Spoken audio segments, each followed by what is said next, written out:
UP के बरेली में भाजपा अल्पसंख्यक मोर्चा के जिलाध्यक्ष परवेज मियां के घर पर चोरी की बिजली चलते पकड़ी गई है। परवेज मियां के खिलाफ बिजली थाने में एफआईआर दर्ज करवा दी गई है। साथ ही उन पर करीब 10,000 रुपए बिजली का बिल भी बकाया है।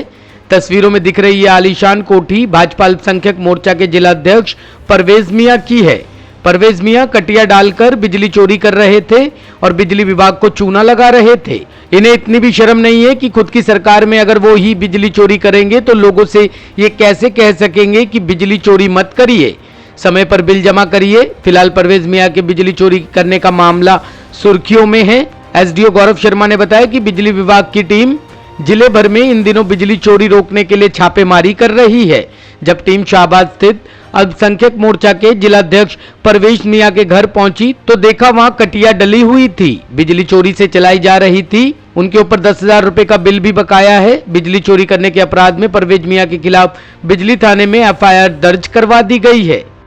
मोर्चा के अध्यक्ष हैं परवेज मियां, उनके यहाँ का बिजली कनेक्शन काटा गया, उन पे एफआईआर हुई है। क्या मामला था और क्या कार्रवाई की आपने? शाहबाद क्षेत्र में बिजली की चोरी को रोकने के लिए हमें निर्देश मिले कि वहाँ पर हमें सघन अभियान चलाना है। उस अभियान के तहत हम लोग शाहबाद क्षेत्र में जब अभियान चला रहे थे तो हमें परवेज मियां जी के मकान पर यह मिला कि इनके द्वारा बिजली चोरी की जा रही है। मौके पर जो भी उपभोक्ता प्रतिनिधि वहाँ मौजूद थे उनको हमने अवगत कराया कि ये गलत है और कानूनन नहीं है, और उसके उपरांत हमने धारा 135 में प्राथमिकी दर्ज कराई। उन्हीं के मकान के नज़दीक में ही 2 मकान और भी थे जिन पर भी हमने धारा 135 में प्राथमिकी दर्ज कराई। अगर बात करें परवेज मियां की तो कितना बड़ा घर उनका है, क्या डिटेल्स है और क्या कितने उनके यहाँ यूज हो रहा था लाइट का?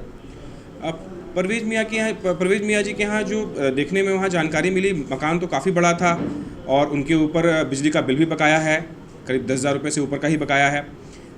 समय उनको भी हो चुका है, उन्होंने अभी बिल जमा नहीं किए हैं और मकान बड़ा है। वर्तमान में हमारे सरकार और शासन का निर्देश है कि हम उपभोक्ताओं को घर बैठे ज़्यादा से ज़्यादा सुविधाएं दे सकें। इसी क्रम में एक बहुत अच्छी सुविधा एक अभी जस्ट जारी की गई है यूपीपीसीएल के द्वारा।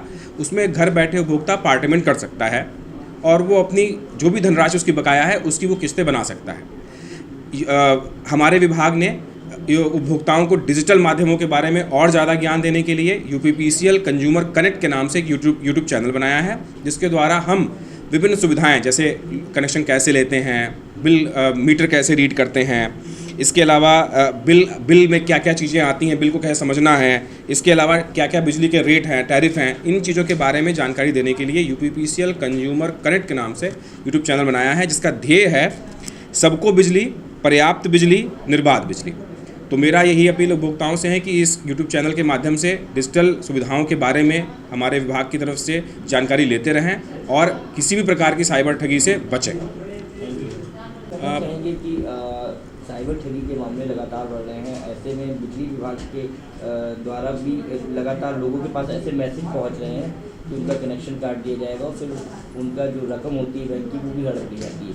जी, ये एक अभी नया मामला चालू हुआ है और इसमें साइबर ठगों के द्वारा एक मैसेज फैलाया जाता है उपभोक्ताओं के मोबाइल पे, जिसमें ये मैसेज दिया जाता है कि उनका कनेक्शन आज काट दिया जाएगा और आज अगर शाम तक वो बिल जमा नहीं करते हैं तो ऐसी अवस्था में होता क्या है कि उपभोक्ता थोड़ा सा जल्दबाजी में आते हैं, पैनिक हो जाते हैं और उन्हें ये लगता है कि ये ऑफिशियल मैसेज है, जबकि उसमें जो मैसेज का जो सेंडर का नेम है वो सेंडर कहीं किसी भी एंगल से उत्तर प्रदेश पावर कॉर्पोरेशन संबंधित नहीं है। वर्तमान में हमारे विभाग द्वारा जो मैसेज दिए जाते हैं उस पर सेंडर नाम यूपीपीसीएल रहता है। उसके अलावा उसमें जो हेल्पलाइन नंबर देता है वो है 1800-440। हमारे बरेली के उपभोक्ता ध्यान देंगे, 1800-440 जो नंबर है, इस नंबर के उद्धरण के साथ ही अगर आपको मैसेज आए तो वो ऑफिशियल मैसेज आप मानेंगे। दूसरी चीज़ ये है, किसी भी मैसेज में अगर कोई शंका, कोई दिक्कत आती है तो आप तत्काल बिजली घर पर संपर्क करें अथवा यूपीपीसीएल की वेबसाइट पर लॉग इन करें। एनएन ब्यूरो के लिए बरेली से सोनू अंसारी की रिपोर्ट।